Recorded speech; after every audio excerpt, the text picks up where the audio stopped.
Hello there guys, welcome back to Younes Talks Football, welcome back to a brand new video. I hope all of you are doing well. Before we get into the nitty gritty, I might have to put that on a t-shirt at some point. You know, I seem to say that a lot and you guys have commented that, so I'll consider.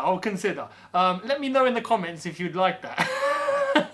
But before we get into the nitty gritty, if you are new, hit that subscribe button, hit that notification bell to be notified once I've uploaded, and smash that like button. Let's try and get to 7,000 likes. I really do appreciate your support, so thank you all so much. Now, there's some good news. There's one piece of uncertain news, which we're going to find out tomorrow if it's actually legit. And there's a couple of things about another club, actually two other clubs, that I want to talk at the end of this video, so stay tuned. Now, we've been talking a lot about Mendy recently. Edouard Mendy, is it happening, is it not? Fabrizio Romano came out and said, yeah, it's done, you know, it's complete, it's going to happen. What are you guys panicking about? Some other sources, including some from France, saying, no, it's not quite done yet. They want to include Tomori in the deal. Until that happens, Mendy's not going anywhere. And then Fabrizio Romano's like, no. He's going to Chelsea. It's done. Relax. So a lot of people are still, 50-50. We've already been through this with Kai Havertz, and that went on for ages. And what happened? He came to Chelsea. I have no doubts, and I'm not putting my hair on the line this time, but I have no doubts that Edouard Mendy will be a Chelsea player. But guess what? His agent has spoken, and this is what he said. There remains only the formalisation. It could even be done today if all goes well. Afterwards, the player himself will come to formalise everything, including a medical examination. That's from Djily Dieng, Mendy's agent. That tweet from Newman also goes on to say, so Kepa will most likely be in goal versus Liverpool? Now, that's going to be a little bit of a stretch. Tomorrow is Friday, so if the deal is announced by tomorrow, let's say, yes, he could be in contention, but imagine just throwing him straight into the team. Against Liverpool, Premier League champions. Now, I can see why Chelsea might not do that. Personally, I'd do it. We got nothing to lose. And even if, and I don't think so, but if Mendy has an absolute howler and a shocking performance, well, sometimes you have some ups and sometimes you have some downs. It's better than having to throw Kepa in the deep end on the form that he's been on against Liverpool. Do you know what I mean? It's a bit, uncertain. I would rather just throw Mendy in first game. And if he has a brilliant game, then his confidence is going to go from here to the flipping moon. So, yeah, I would do it. Personally, I would do it. I think there's no loss whatsoever. Even if he hasn't played with Chelsea yet, he hasn't trained with the lads, I'd be like, look, your job isn't to try and bond with everyone else, right? Let Thiago Silva, who is looking to play on Sunday, let him organise the defence. Your job, keep the ball out of the net. That's all I'm looking for. Make the saves. That's it. That is all I'm asking. Be good in the air. Don't make any silly mistakes. Be commanding. That's it. Just be a good goalkeeper, please. That's all I'm asking. So I would do it. Personally, I would throw Mendy in. Why not? Do I think it's going to happen? I think the deal will happen, possibly by tomorrow.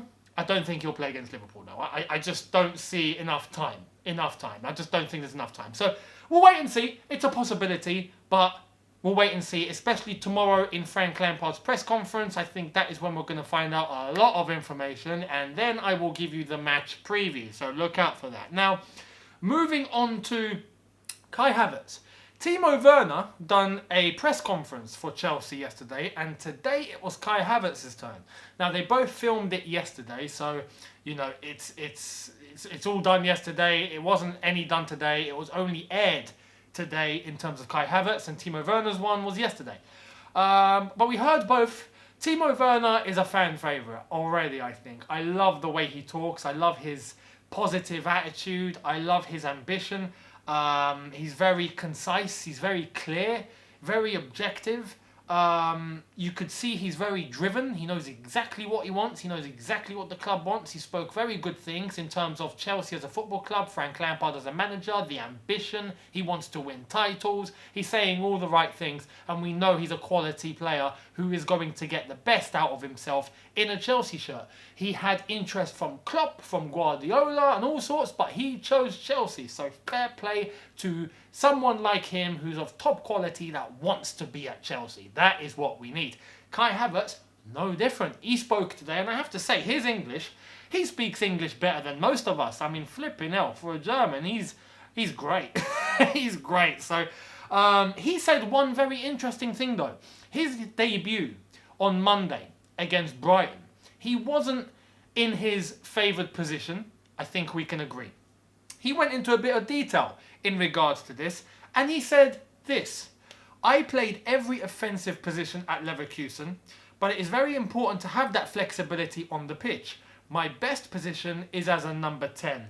I'm very glad to be here and playing against or with the best players in the world. He was obviously bigging up the Premier League. Timo Werner said the same thing. Apparently for them, they've already realised in one game that the Premier League is a lot harder. Defensively, it's a lot harder. So fair play to them, they're very honest.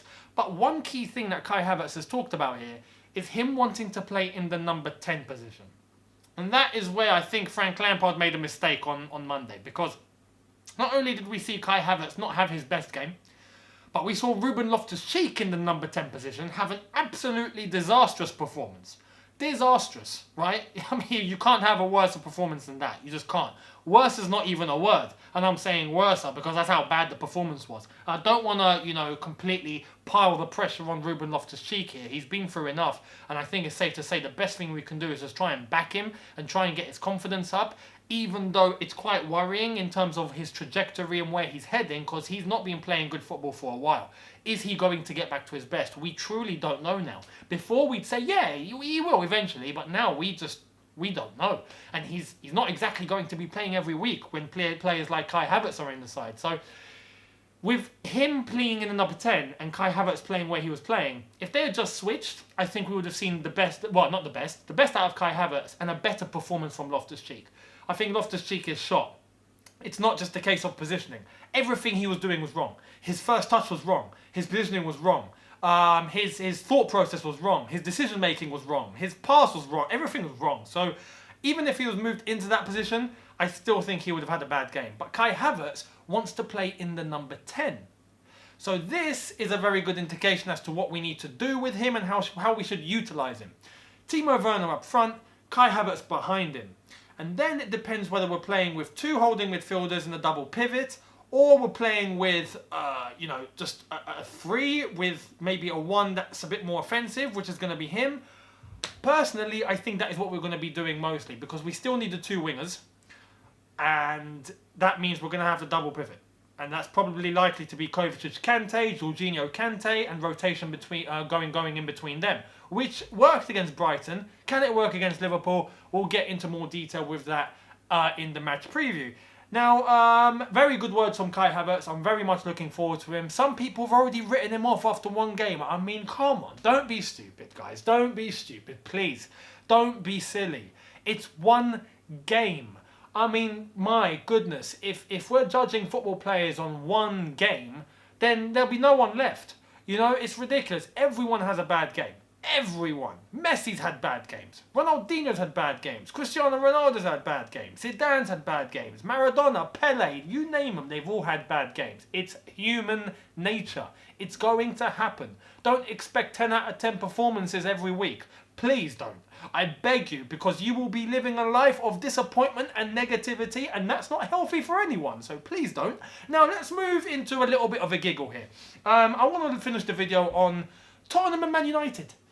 Tottenham, because as I said yesterday, and it's finalised now, it's going to be happening tomorrow. Tomorrow, Gareth Bale and Sergio Reguilon will be signing for Tottenham Hotspur. I mean, that's a great window. That's a great window. They are going to definitely help Tottenham try and get to that next level, and that is why I'm still rooting for them to finish fourth, ahead of anyone else. Now, Man United.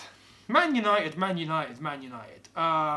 I want to say this is Younes Talks Football overall, so we're not just obligated to talk about only Chelsea. I do want to have a little talk about Man United, because since the beginning of the window, where Man United were linked with Sancho, and we were linked with Sancho, and we realised that Sancho isn't happening, we got out quick. And what did we do? We bought Ziyech. And then we bought Werner.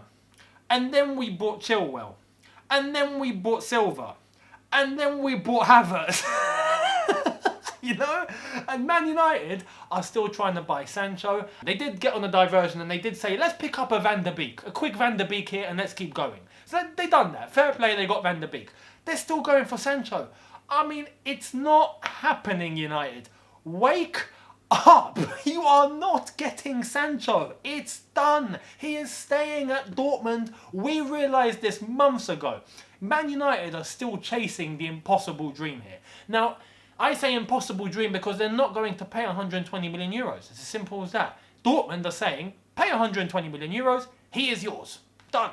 They are not going to do that. So, move on. But anyway, I'm not complaining. You can keep going after him, and then when the window shuts, you end up with no one. I'll be laughing. So, yeah. Anyway, I thought I'd get that off my chest. Tottenham, great business. Gareth Bale and Reguilon, I think that's really, really good business for them. And Man United, well, in the mud. Let me know what you think in the comment section below. Let me know your thoughts and your opinions. I'd love to hear them. Subscribe to the channel if you are new. Hit that notification bell to be notified once I've uploaded. Smash that like button for me. I really do appreciate it. Let's try and get to 7,000 likes. Thank you all so much. It does help a lot, so thank you. And I will see all of you tomorrow for a brand new video. Look after yourselves. Have a good one. Take care and peace.